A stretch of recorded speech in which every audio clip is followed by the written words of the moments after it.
والهنين نما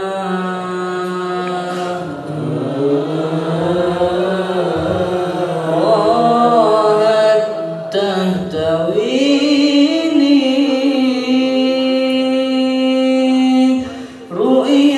رؤياك يا رسول الله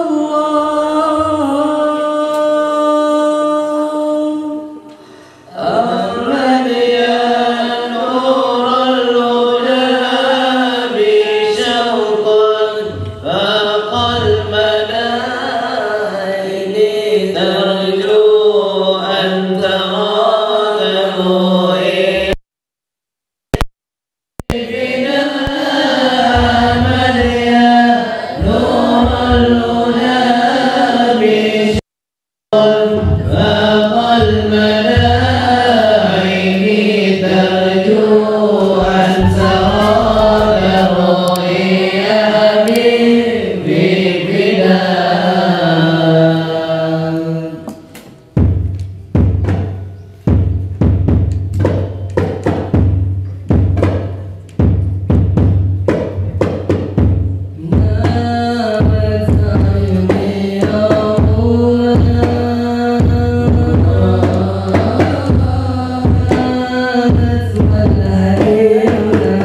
وأزواجه الطاهرات أمهات المؤمنين والتابعين لهم بإحسان إلى يوم الدين.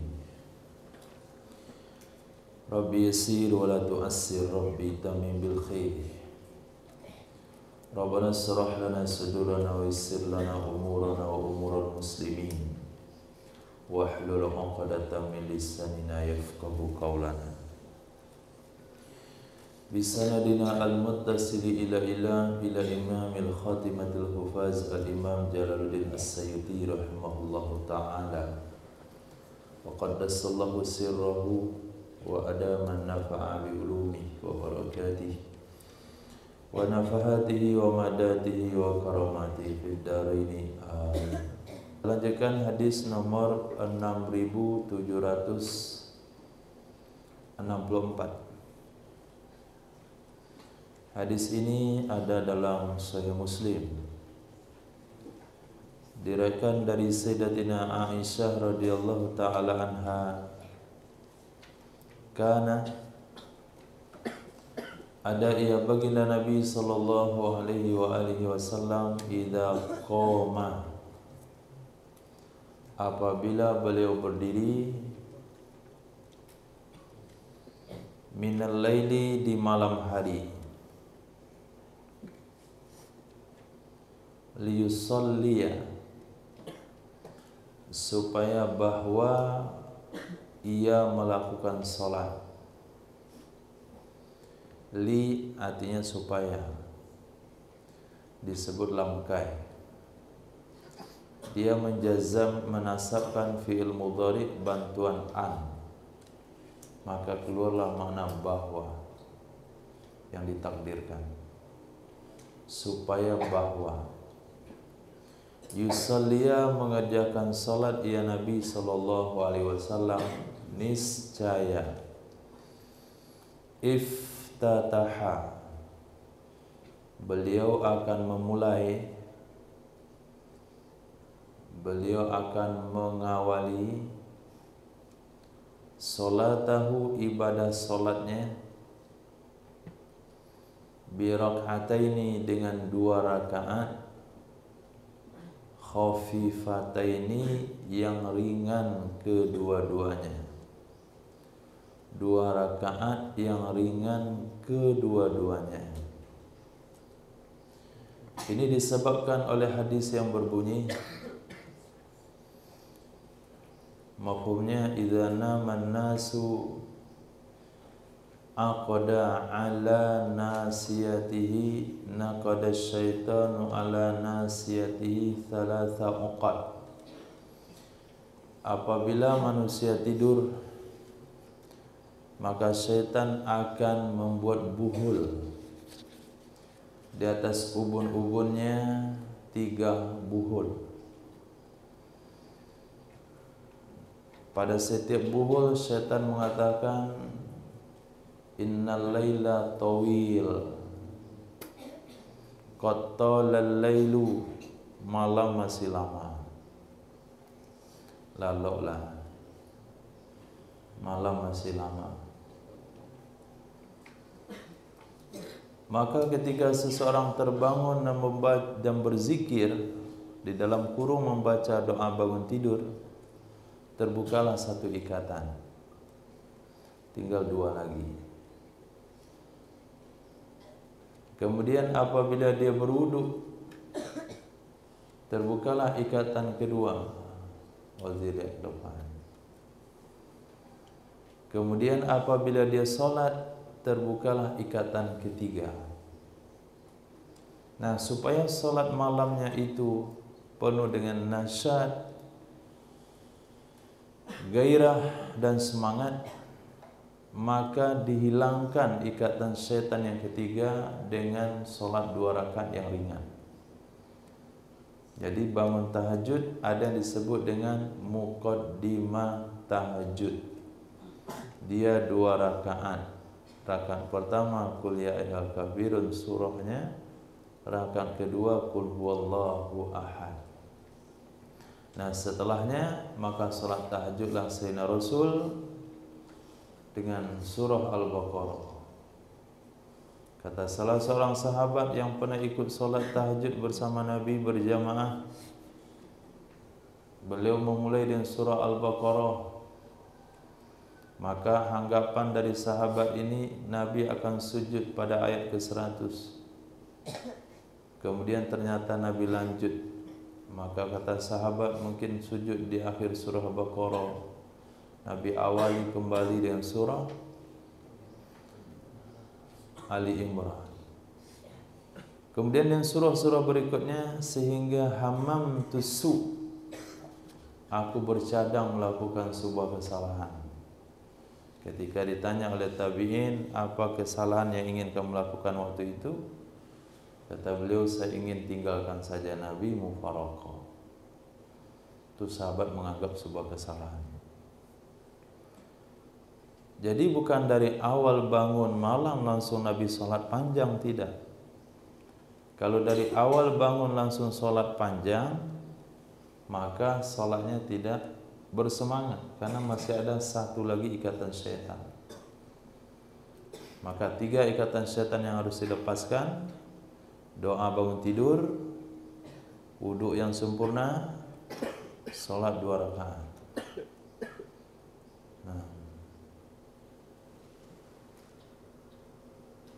Tuh, lupa dia baca doa bangun tidur, sehingga masih kecil biji matanya. Kan nggak tahu itu siapa. Saya nunjuk ke situ. Bisa Delano, bisa Sa'ad, bisa Usama, apalagi Zakowi, Hudhudi. Kita tauhid. Apalagi Hanif Yaman. Lupa baca doa tidur. Salat sudah, subuh, wuduk sudah, tapi selepas subuh masih mengantuk, berarti satu ikatan setan masih ada, karena tidak baca doa.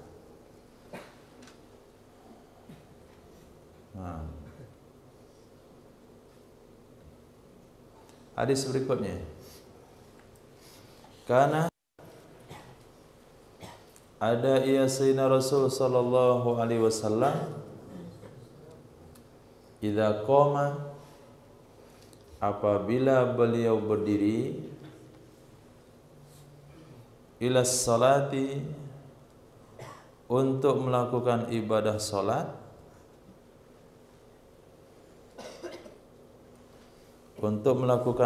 salat,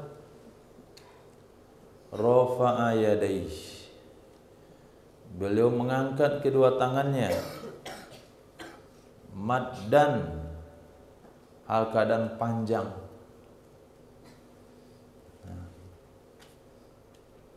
Mengangkat kedua tangannya hal keadaan panjang. Bagaimana angkat tangan panjang-panjang? Coba dipraktekkan.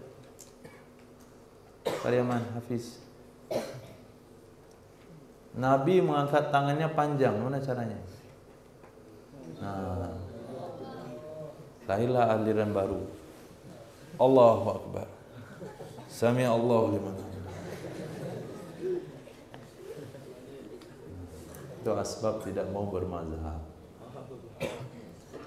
Maddan yang dimaksudkan di sini bukan panjang ke atas, tapi maddan sepanjang-panjangnya ke belakang.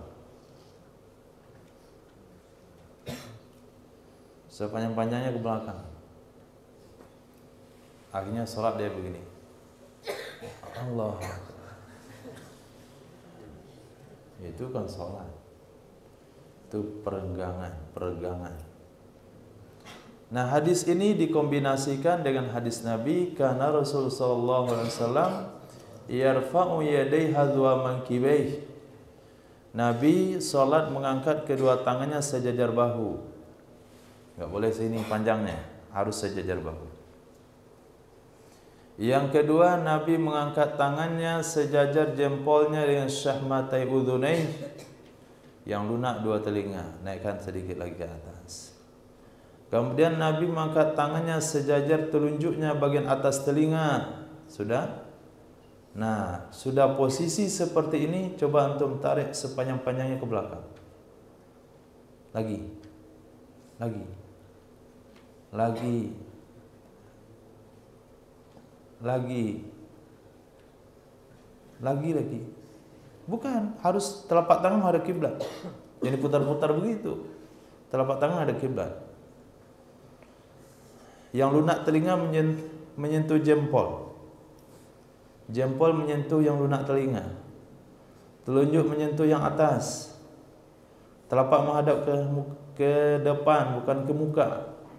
Farid, Rafiq, coba ulang lagi. Begini. Menghadap kiblat. Bukan begini. Kalau begini bisa angkat ke belakang. Menghadap kiblat telapak tangannya.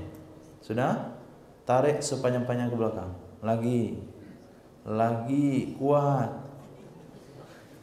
Nah, itu makna maddan. Nah, semakin besar ototnya semakin enggak bisa. Nah, setelah antum angkat tangan begitu, apa yang antum rasakan? Nah, maka dalam ibadah solat itu di sana ada kesehatan.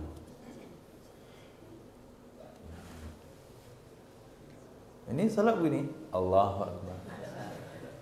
Ada juga Allah Akbar. Itu tenaga dalam. Nah, jadi maddan itu maknanya mengangkat ke belakang sampai batas yang tidak mungkin lagi diangkat dengan aturan. Jempol sejajar dengan yang lunak telinga, telunjuk sejajar bagian atas telinga, kemudian telapak tangan menghadap ke arah kiblat, lebarnya selebar bahu. Jadi 4 sunnah di dalam mengangkat tangan. Tambah sunnah berikutnya nanti kita lihat dalam hadis berikutnya. Karena ada ya Nabi sallallahu alaihi wasallam idza qama, apabila berdiri ia Nabi, qama fi'il madhi, berdiri. Setiap fi'il pasti ada pelaku. Setiap fi'il, setiap perbuatan pasti ada pelakunya. Kalau ada perbuatan tidak jumpa pelakunya, maka ini membuat menakutkan, suasana yang menakutkan. Terdengar suara azan, enggak ada pelakunya. Nah, terdengar suara orang mandi, enggak ada pelakunya. Tiba-tiba nasi sudah masak, enggak ada yang masak. Ini menakutkan. Dengar ceramah malam-malam, lihat enggak ada orangnya. Jadi fi'il perlu kepada fa'il. Maka apabila berdiri, siapa yang berdiri?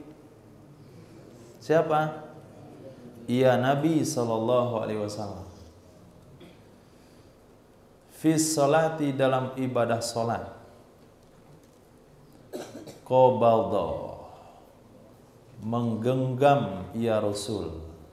Genggam. Nah, paham bahasa genggam? Genggam. Widi, mana yang genggam? Enggak tahu genggam. Susah nih, tinggal di Padang enggak tahu bahasa Indonesia. Harun, mana genggam? Genggam. Hah? Enggak tahu juga. Ya Allah, antum enggak tahu SD. Budiman, mana genggam?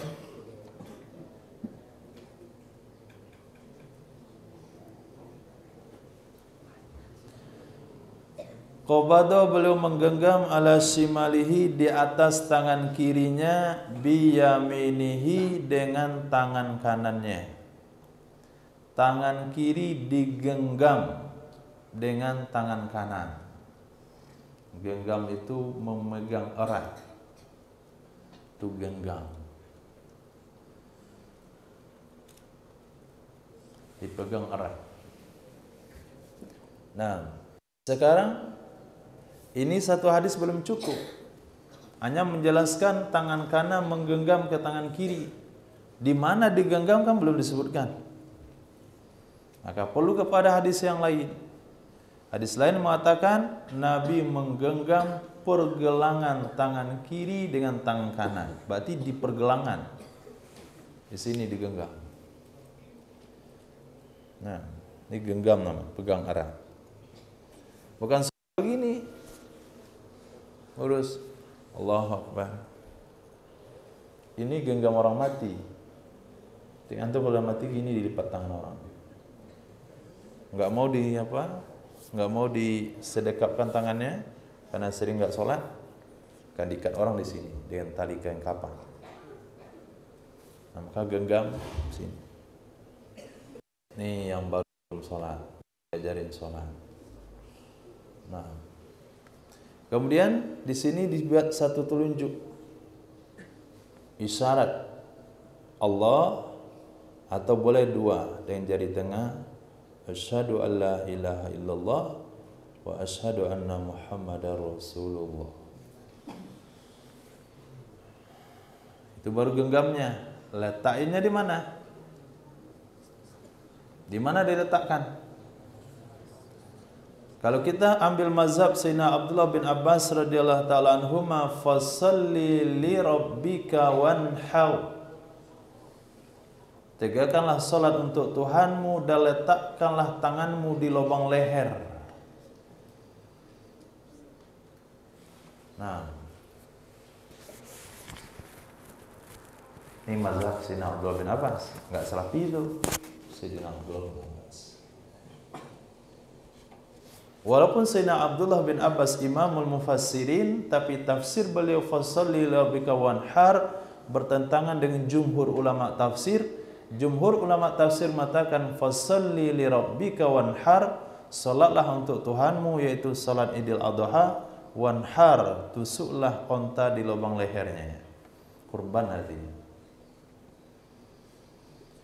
Kemudian kalau antum penganut mazhab Imam Abu Hanifah, mengambil hadis Nabi yang berbunyi Nabi meletakkan kedua tangannya tahta surratih, di bawah pusar. Nah, itu Hanafi. Nah, orang tua antum saya lihat yang ke IPB itu pulang-pulang jadi Hanafi. Allah. Itu kalau udah pernah menjawab itu salahnya. Santai. Coba tidak pulang IPB. Tapi kalau ada abab masih gini salah, Allah. Nah, itu belum ke IPB itu. Tapi kalau lagi gini, itu ada IPB itu. Itu aja beda ini. Itu Hanafi. Karena mereka antusias dan fanatik sama masyayikh. Gak tahu itu bukan sesuatu yang diinginkan oleh para masyayikh. Para masyayikh katakan kalian datang ke sini untuk belajar dakwah, bukan bermazhab. Nah, untuk mazhab di kampung masing-masing. Jadi bukan ngambil mazhabnya ke situ. Karena mazhab yang sempurna itu mazhab Imam Syafi'i. Kenapa dikatakan sempurna? Itu kenapa lama kali menulis orang ini? Apa yang terbuat? Hah? Yang dekat Habib, sebelah kanan Habib Gadut, Zaki Piliang. Apa yang dibuat dia itu? Hasbi. Kita antum kenapa nggak dibuka?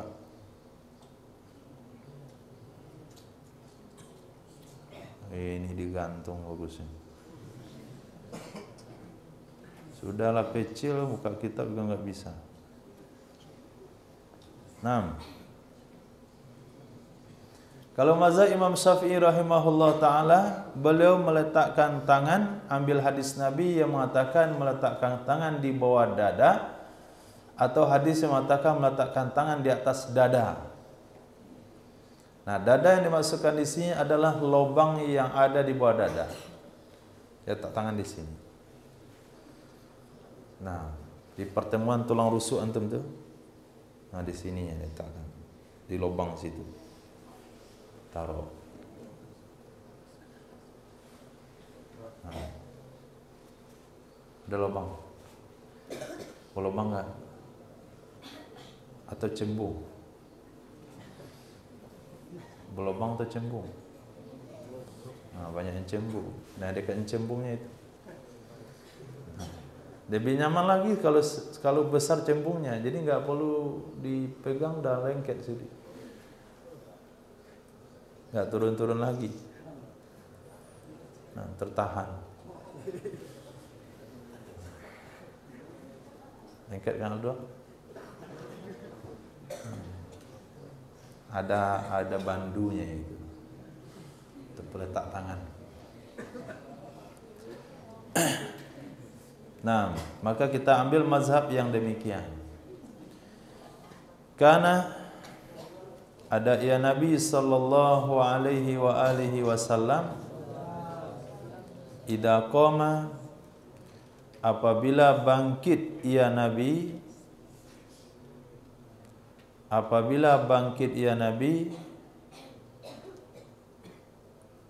ittaka'a, niscaya beliau akan bertekan ala ihda yadaih, di atas salah satu dua tangannya. Ala ihda, di atas salah satu, yadaihi, dua tangannya. Bangkit dari mana? Bangkit dari mana? Bangkit dari mana? Hah? Zahran bangkit dari mana? Dari sujud. Bangkit dari sujud. Pakai satu tangan, satu lagi ke mana?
istighfarallah, Nabi akan istighfar kepada Allah isrina marrah, sebanyak 20 kali.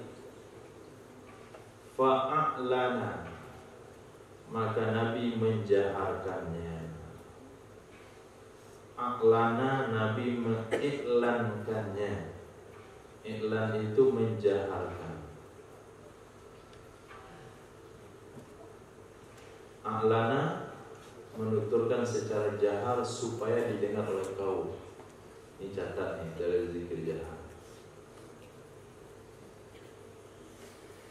A'lana. Maka yang ada dalam bahasa tabligh itu i'lan, dari bahasa Arab, pemberitahuan. Nanti siapa yang i'lan pada zuhur? Iklan. Nah, sebagian yang telinganya agak beda dikit bilang iklan. Memang antum buat produk mau iklan. Siapa nanti yang iklan pada zuhur? Bukan iklan, tapi i'lan. Maknanya pengumuman, memberitahukan. Fa'a'lana, Nabi mengiklankannya. Nabi membacanya dengan jahar. Karena adanya Nabi sallallahu alaihi wasallam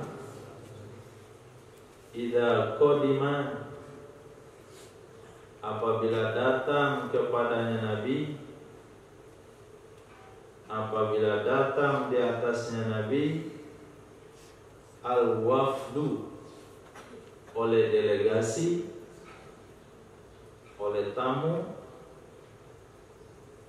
ahsana, labisa ahsana siyabi, memakai ia Nabi sallallahu alaihi wasallam akan yang paling bagus pakaiannya. Memakai ya Nabi sallallahu alaihi wasallam yang paling bagus pakaiannya. Wa amara, dan memerintahkan ya Nabi sallallahu alaihi wasallam ilyata, petinggi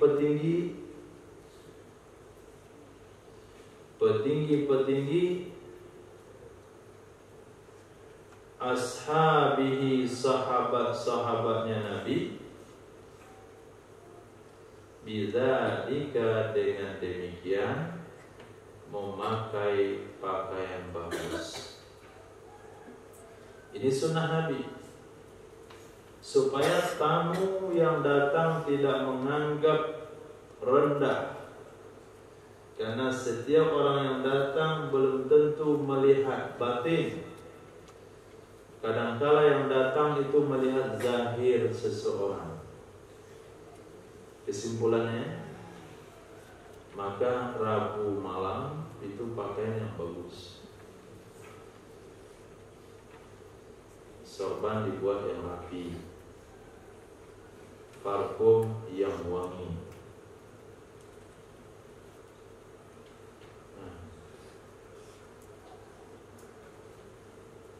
Karena sebagian orang datang melihat penampilan. Ketika ke markas, pakai yang bagus. Selendangnya pilih satu yang bagus. Sorbannya khusus yang bagus. Ya, tamu nggak ada necis. Datang tamu sembrau, sehingga orang tahu dia sembrau. Ketika semua mengamalkan sunnah, Nabi memakai pakaian yang bagus, petinggi sahabat memakai pakaian yang bagus, datang utusan daripada Romawi, dari Persia, dari Cina, dari mana saja, kampung-kampung kecil di pinggiran-pinggiran Jaziratul Arab. Mereka kan belum Islam di antaranya. Ada yang baru masuk Islam. Kalau melihat Nabi dengan sahabat pakaian yang bagus, mereka akan tertarik. Tapi kalau hidup di tengah-tengah sahabat sudah tahu Sayyidina Rasul sallallahu alaihi wasallam, maka Nabi memakai pakaian biasa-biasa saja.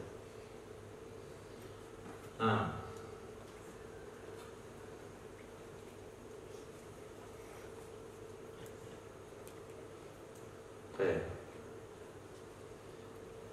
karena ada yasina Rasul sallallahu alaihi wasallam idza qadima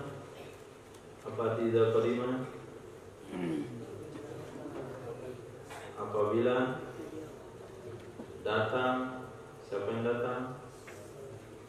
Iya, Rasul sallallahu alaihi wasallam datang dari mana? Min safari, dari perjalanan. Bada'a, niscaya memulai ia Nabi di masjid. Memulai ia Nabi di masjid, artinya tujuan pertama ke masjid. Apa yang Nabi lakukan di masjid? Pas sholat, maka sholat ia Nabi fihi, padanya masjid, raka'ataini, 2 rakaat. Siapa yang pulang liburan kemarin sampai kampung ke masjid itu sholat 2 rakaat?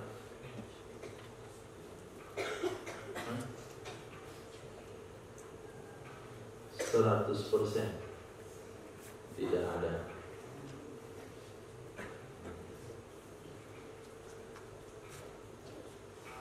Nyampai di masjid sholat 2 rakaat. Summa yuthanni, kemudian mendatangi kali kedua. Yuthanni, mendatangi kali kedua. Kali pertama masjid, pada kali kedua dengan Sayyidah Fatimah. Kemudian dengan Sayyidah Fatimah. Setelah Sayyidah Fatimah, summa ya'ti azwajahu, mendatangi ya Nabi sallallahu alaihi wasallam akan istri-istrinya.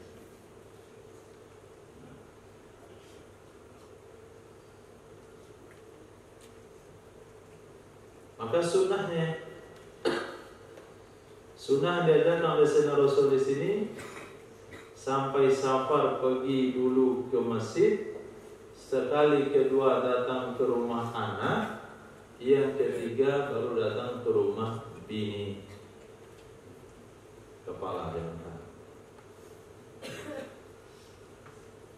Nah, dia langsung ke rumah, masjid dulu rumah Allah. Nomor 2, rumah anak.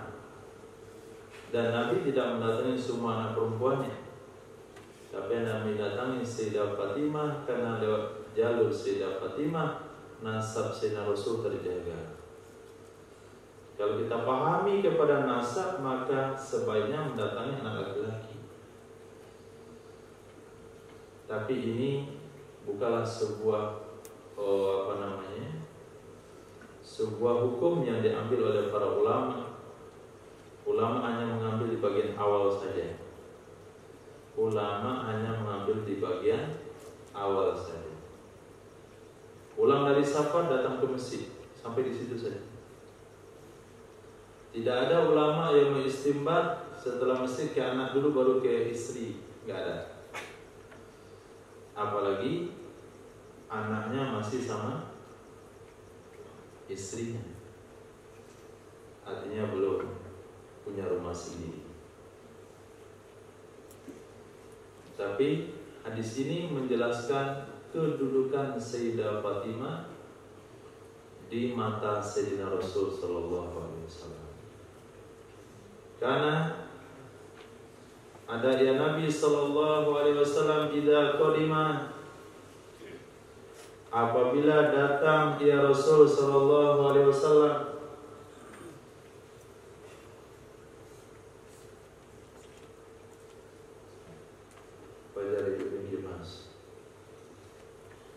minal laili, di malam hari, malam hari, min safarin, dari perjalanan, tulukia, dipertemukan ia Nabi sallallahu alaihi wasallam bisibyani ahli baiti, dengan anak-anak keluarganya Nabi, dengan anak-anak keluarganya Nabi. Nabi datang dalam sebuah perjalanan, maka ahli bait Nabi, apakah itu Sayyidah Fatimah dan Sayyidina Hasan Husain, Sayyidah Ummi Kulsum dan Sayyidah Zainab, anak Nabi, itu yang punya anak bawa semuanya. Nah, anak mereka dipertemukan dengan Rasul sallallahu alaihi wasallam, dijumpakan dengan Rasul sallallahu alaihi wasallam. Kalau di zaman dulu ini nggak perlu disebutkan. Nah, banyak. Kalau ada seseorang baru pulang dari haji atau umroh, itu orang-orang dekat dan tetangga akan bawa anak-anaknya ke rumah yang baru pulang haji dan umroh. Itu sunnah Rasul. Sunnah Rasul yang mereka amalkan dengan niat tanpa mengetahui itu sunnah. Tapi harapannya adalah biar dapat oleh-oleh. Dibawa anaknya semua, dikasihlah oleh-oleh. Zam-zam, kacang Arab. Biasanya oleh-oleh dari Arab itu kadang-kala mereka tidak menikmatinya, hanya saja membuat penasaran. Apa nih? Coba. Nah, ada rasa. Nah, dia makan kacang Arab, akan lagi ke rumah. Manis sekali. Pengen coba saja, pengen tahu, bukannya rasa. Dulu. Nah, sebetulnya itu bukan adat, tapi itu memang sunnahnya. Sunnah, kalau ada orang-orang yang datang dari safar dari keluarga kita, jangan hanya kita yang datang jumpa orang tersebut, tapi bawa sibyan, para anak-anak. Hadis berikutnya, karena ada ya Nabi sallallahu alaihi wasallam idza qara'a, apabila membaca ya Nabi sallallahu alaihi wasallam minal laili, di malam hari, rofa, niscaya mengencangkan suara ya Rasul, mengencangkan suara ya Rasul, tauran, kadang-kadang, tauran, kadang-kadang, wa khafada, dan merendahkan suara ya Rasul, tauran, kadang-kadang. Jadi sholat malamnya Nabi, beliau membaca Al-Quranul Karim, kadang suaranya dikencangin, kadang direndahin. Nah, itu hadis tadi malam sudah 774, 775, sekarang 6776. Karena ada ya Nabi sallallahu alaihi wasallam idza qurriba ilaihi, apabila dihidangkan, disodorkan, didekatkan, ilaihi, kepadanya Nabi sallallahu alaihi wasallam, ta'amun, akan makanan, qala, nisa Nabi baca bismillah. Ini doa yang sahih menurut Wahabi Salafi. Allahumma barik lana fima razaqtana wa qina adzabannar. Nah, ini yang sahihnya bismillah. Bismillahirrahmanirrahim, bid'ah karena menambah-nambah. Bismillah saja, tambah Rahman jadi haram, tambah Rahim langsung masuk neraka. Nah, begitu besar otaknya.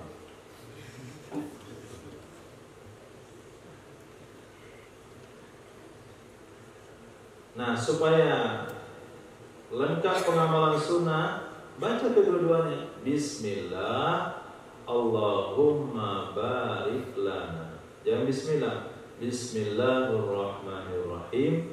Allahumma barik lana fima razaqtana. Fa idza qara, apabila selesai ya Rasul, selesai dari makan, qala, Nabi baca doa. Banyak doa selesai makan. Allahumma innaka at'amta wa saqaita wa agnaita wa aqnaita wa hadaita wa jatabaita. Allahumma falakal hamdu ala ma a'taita.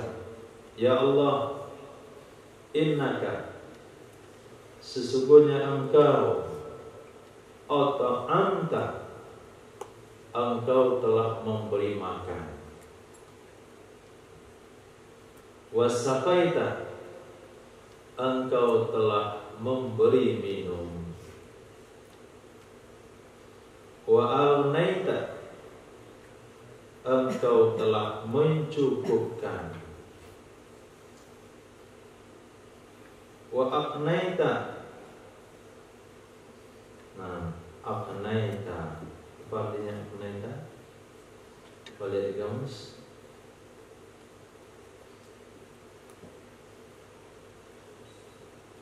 Konata.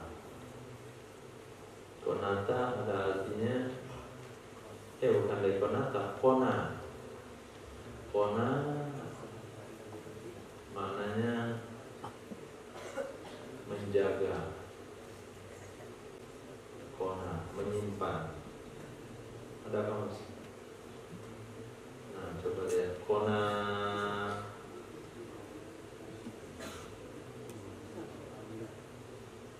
bukan kona, kona, mengumpulkan. Nah, aqnaita, engkau telah mengumpulkan. Ada tadi kamus 2000 bahasa Arab. Gak masuk. Oh iya. Kamus 2000 bahasa kata. Gak masuk kona. Itu dari awal antum belajar Jami' Shaghir, ada kalimat yang antum gak tahu, antum tulis terjemahannya, tulis terjemahannya, itu mungkin dah 100.000 kosakata. 2 bulan aja 2.000, setahun 10.000, 10 tahun 100.000.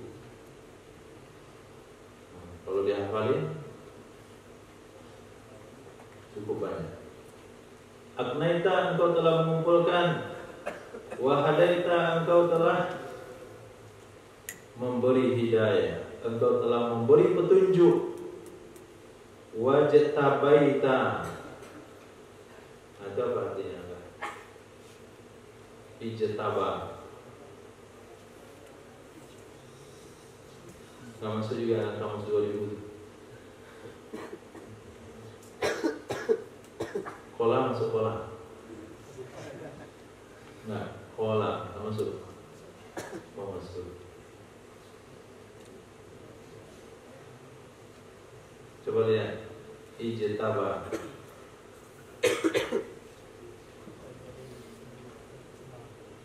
Dari kalimat jaba. Jaba, yajbi.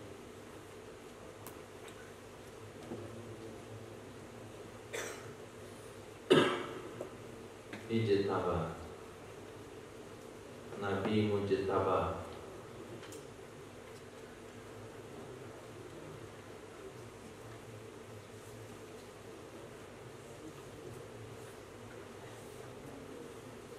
Apa? Menghitung. menghimpun. Wajtabaita, dan engkau telah menghimpun. Nah, terhimpunlah situ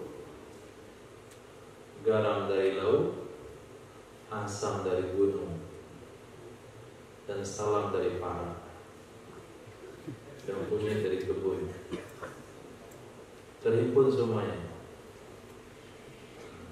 Ada yang cabenya dari Solo, nah, bawangnya dari Padang Panjang,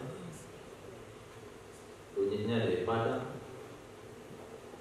serainya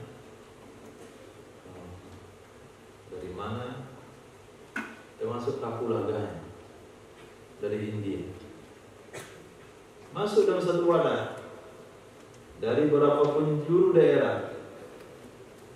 Nah, rasanya pun dari macam-macam daerah terkumpul dalam satu mangkok. Untuk tidak tahu beras yang untuk makan dari sawah yang mana. Allah yang telah mengumpulkan semuanya. Allahumma ya Allah falakal hamdu, maka bagimulah pujian, ala ma'ataita, di atas apa saja yang telah engkau berikan. Titik. Karena ada ya Nabi sallallahu alaihi wasallam idza qafala itu mengunci. Nah, di sini kembali kepala ada juga mengunci, couple, gembok. Nah, kepala mengunci, tapi di hadis ini nggak cocok mengunci. Apabila Nabi mengunci dari perang, nah, siapa ya? Kepala pulang. Apabila Nabi pulang min ghazwin, dari perang, au hajjin, atau haji, au umratin, atau umrah, kesimpulannya pulang dari mana-mana saja, termasuk dari Cinangki, yukabbiru, takbir ya Nabi sallallahu alaihi wasallam. Di mana Nabi takbir? Ala kulli syarafin, atas tiap dataran tinggi, atas tiap dataran tinggi, dalam kurung tanjakan, minal ardi, dari bumi. Berapa kali Nabi takbir? Salasa takbirat, 3 kali takbir. Jadi naik dataran tinggi itu takbir.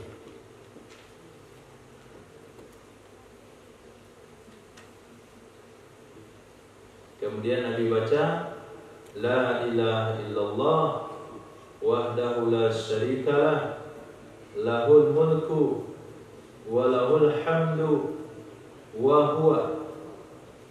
Nah, wa huwa ini harus memberikan tumpuan ketika membacanya.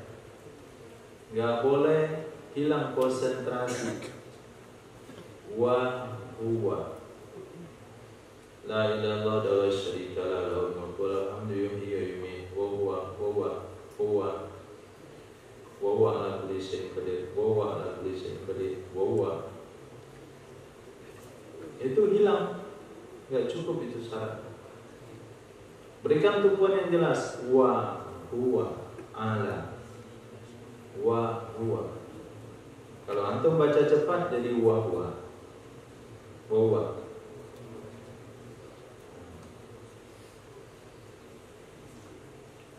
Aibun, taibun, amidun, abidun, sajidun, lirabbina hamidun. Sadaqallahu wa'dah wa nasara abdah wa hazama ahzaba wahda. Bukan wahda, wahda. Coba terjemahkan, Rafi. La ilaha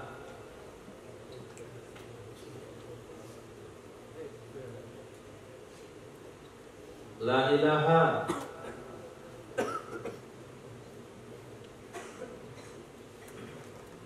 kena corona lagi. La ilaha, tiada Tuhan yang berhak disembah illallah, kecuali hanya Allah. Wahdahu, satu-satunya Allah. La syarikalah, tidak ada sekutu apapun. La nafi jenis, tidak ada sekutu apapun miliknya Allah, baginya Allah. Lahul mulk, baginya Allah kerajaan. Jadi semuanya ini adalah kerajaan Allah, milik Allah. Walahul hamd, baginya Allah pujian. Bagus, Allah berhak dipuji. Tidak bagus juga berhak dipuji. Maka Nabi ajarkan kalau tercapai cita-citanya, Nabi memuji Allah dengan kalimat alhamdulillahilladzi wa bihi tutimmus shalihat. Kalau tidak tercapai keinginan Nabi, tetap memuji Allah dengan ucapan alhamdulillah ala kulli hal. Wa huwa ala kulli syai'in qadir. Dan dianya Allah ala kulli syai', di atas segala-galanya, di atas setiap sesuatu, qadirun, itu maha berkuasa. Nah, maha berkuasa. Maka yakinlah dengan kekuasaan Allah Subhanahu wa ta'ala.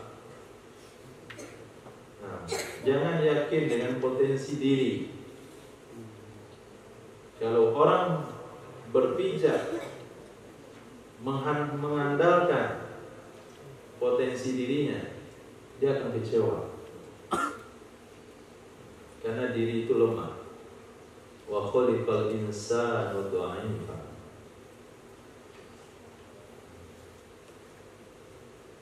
Karena diri itu bodoh. Karena diri itu zalim.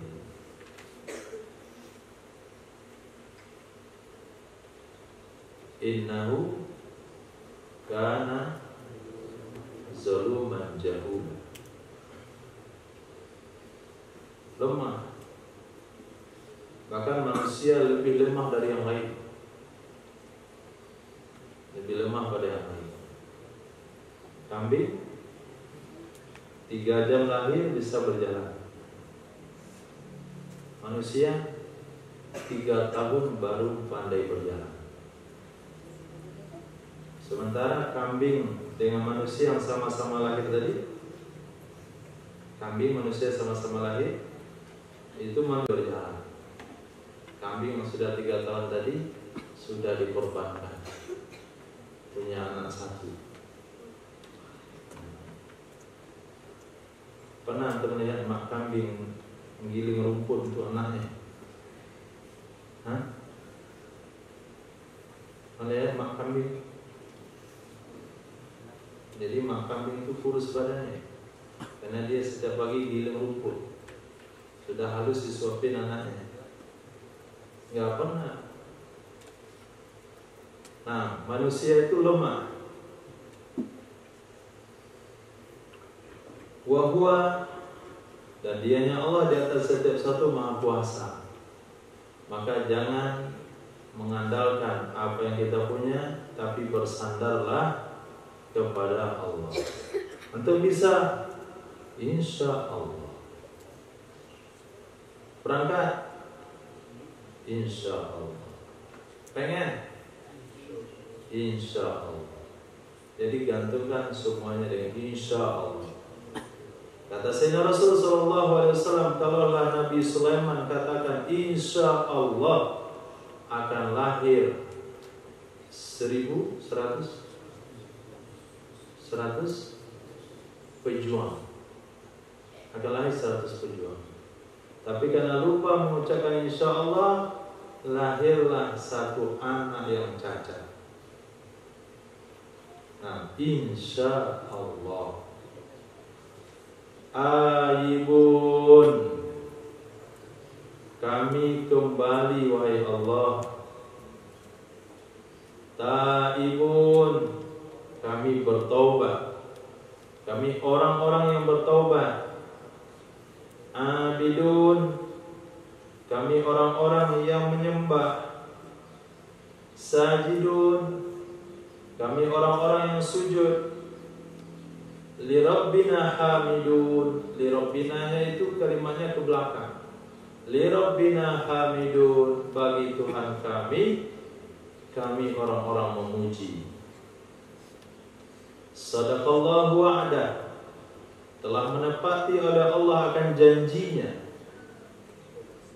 Allah pasti menepati janji. Nah, pasti menepati janji. Allah tidak akan pernah menyia-nyiakan orang yang taat. Allah tidak akan pernah mentelantarkan orang-orang yang taat kepadanya. Yakin dengan janji Allah. Wa nasra abadah, Allah menolong hambanya. Wa hazamal ahzab, tutup mulut ketika menguat. Nah, Diki. Wa hazamal ahzaba, dan mengkocar-kacirkan ya Allah akan ahzab.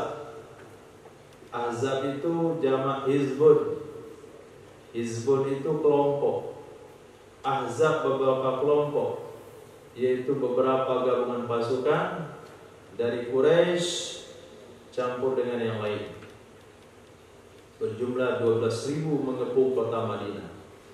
Allah kacir-kacirkan mereka wahdah, sendirinya Allah tanpa ikut campur sahabat dan Nabi. Malam itu bertiuplah angin puting beliung sampai mencabut pasak-pasak tenda mereka, menerbangkan periuk-periuk nasi mereka. Kemudian malam yang sangat gelap. Kemudian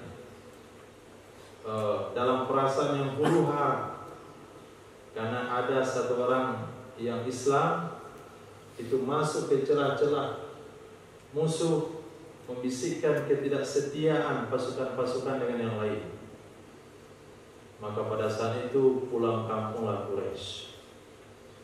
Nah, Quraisy pulang kampung dan sekutunya Bani Quraiza yang sudah terlanjur mengungkapkan pengkhianatan nggak bisa pulang kemana-mana. Nah, besok paginya Sayyidina Rasul SAW telah melepaskan baju perangnya. Turun malaikat Jibril, wahai Muhammad, jangan dibuka baju perangmu, kami malaikat masih belum buka baju perang kami. Lanjutkan perjalanan ke Bani Quraiza.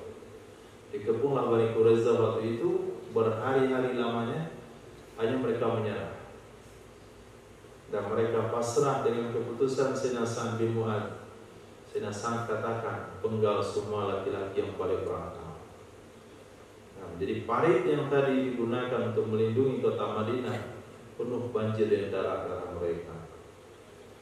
Itu hukuman untuk pengkhianat. Oh, jangan dikira pengkhianat itu kalau dia datang ke kita, saya siap membela.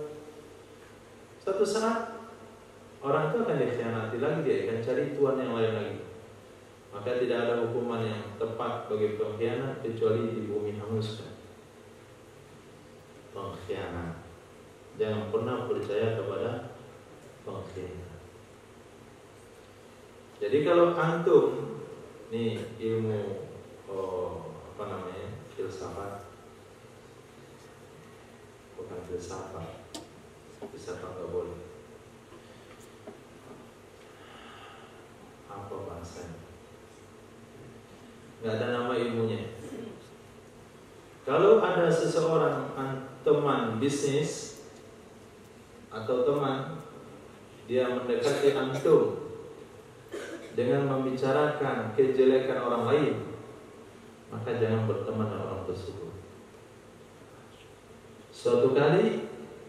Suatu saat nanti dia akan mendekati orang lain dengan membicarakan kejelekan antum. Kenapa pindah kamar sini? Ada situ, ada si ngomong situ. Nah, dia gini.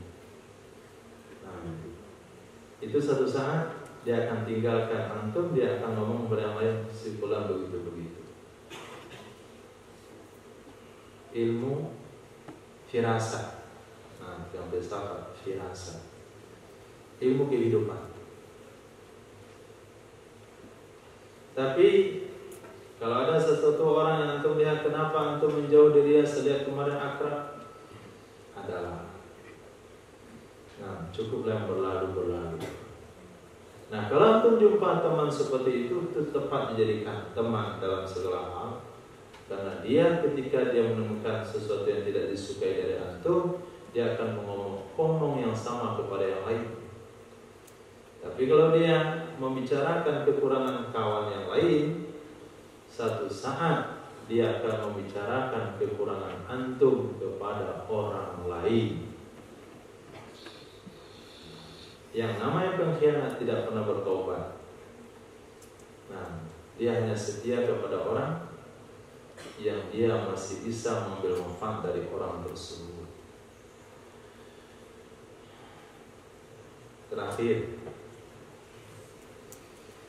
karena ada ya Nabi sallallahu alaihi wasallam, idza kana rutab, apabila adalah korma basah, lam yuftir, niscaya tidak berbuka ya Nabi sallallahu alaihi wasallam kecuali dengan rutab, korma basah tersebut. Wa idza lam yakuni rutab, dan apabila tidak ada korma basah, lam yuftir, niscaya tidak berbuka ya Nabi illa ala tamri, kecuali korma kering. Kalau tidak ada korma kering, maka Nabi tidak akan berbuka kecuali dengan air putih. Nah, urutannya begitu: korma basah, korma kering, air putih. Tidak dianjurkan berbuka dengan bakwan. Buka itu adalah makanan yang pertama kali masuk setelah kita tidak makan. Itu mana berbuka. Maka kalimat yang sama digunakanlah setelah semalaman tidak makan. Nah, digunakan kalimat berbuka. Alhamdulillah, subhanallah, walhamdulillah, subhanallah, walhamdulillah, asyhadu an la ilaha illa anta, astaghfiruka wa atubu ilaik. Subhanaka rabbil izzati amma yasifun, salamun alal mursalin, alhamdulillah.